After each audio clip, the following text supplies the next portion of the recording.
Hai guys, selamat datang kembali di channel Indonesia Belajar. Video ini adalah video ke-14 dari video berseri atau playlist bertema tips dan triks Python Pandas. Dalam video kali ini, kita akan mempelajari cara untuk menggabungkan atau merging dua buah Pandas data frame. Yuk, kita mulai sesi pembelajaran kita.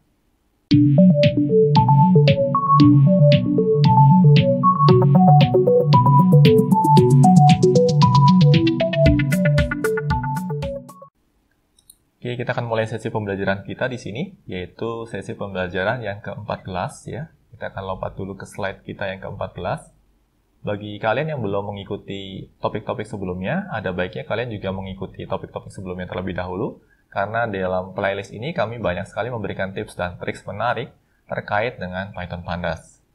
Nah, pada topik ke-14 ini kita akan membahas cara untuk menggabungkan atau merging dua buah Python Pandas data frame ya.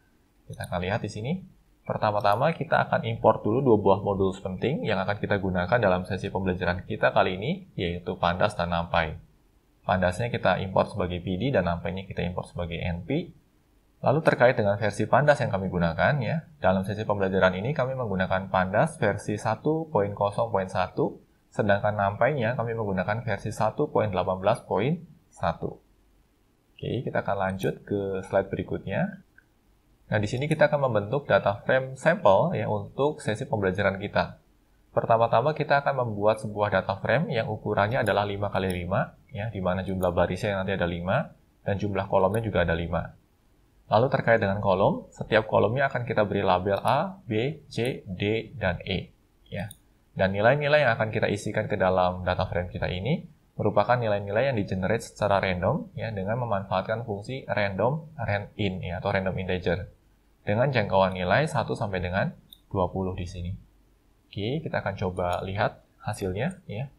Nah, ini adalah data frame yang terbentuk ya, ada 5 kolom dan 5 baris di sini. Oh, di sini kita nggak perlu pakai head lagi ya, karena memang sudah terdiri dari 5 baris di sini. Oke. Nah, selanjutnya kita akan pecah data frame-nya menjadi 2 ya, karena kita kan idenya di sini adalah untuk menggabungkan dua buah data frame. Ya, ini data frame utamanya, kita potong dulu jadi 2. Untuk potongan pertamanya ya, di sini kita buatkan dulu deep copy dari df-nya ya, dan kita masukkan sebagai df1 di sini. Lalu kita akan buang untuk baris indeks pertama dan indeks keempat ya. Jadi indeks pertama dan indeks keempatnya kita buang, dan ini kita adopsi sebagai data frame yang pertama atau df1. Nah, ini adalah df1 ya, di mana df1 itu sebenarnya berisi data-data dari df yang utama, hanya saja sudah dibuang baris pertama dan baris keempatnya. Lalu untuk df2 sama ya, kita deep copy dulu dari df yang utama ya. Lalu kita akan drop untuk kolom indeks ke-0 dan kolom indeks ketiganya. Oke, ini adalah hasilnya. Nah, di sini ya kita punya dua df ya, df1 dan df2. Idenya adalah kita mau menggabungkan kedua data frame ini sehingga terbentuk data frame baru nantinya. Oke. Nah, cara menggabungkan dua buah data frame itu kita bisa memanfaatkan metode yang namanya method merge. Nah, untuk method merge sendiri nanti ada dua how atau dua cara utama di sini. Yang pertama adalah inner dan yang kedua adalah outer. Ya, ini adalah cara yang basic. Nah, selain inner dan outer sebenarnya ada beberapa metode yang lain. Tetapi untuk sesi kita kali ini kita akan bahas spesifik untuk yang inner dan outer saja.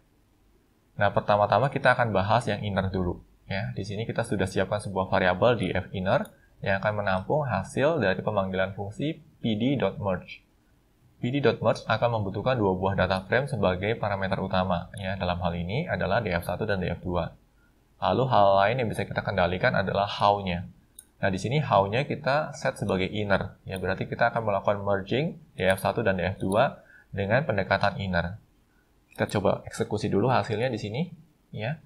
Nah, di sini hasilnya adalah satu buah baris, yaitu baris dengan nilai 18, 16, 3, 8, 18. Nah, kita coba analisis ya di sini. Sebenarnya baris apa sih yang diadopsi di sini? Oke. Nah, ini adalah df1 dan ini adalah df2, ya. Dan baris yang diadopsi sebagai hasil merge adalah baris yang ini nih, 18, 16, 3, 8, 18. Ya, ini juga sama ya, 18, 16, 3, 8, 18. Nah, di sini kita tahu bahwa inner merge atau pd.merge dengan how parameter yang kita beri nilai inner itu akan menggabungkan dua buah data frame, di mana data frame yang baru itu akan berisi baris yang terdapat pada kedua data frame sumbernya. Ya, bukan yang terdapat pada salah satu data frame sumbernya, tetapi harus terdapat pada kedua data frame sumbernya.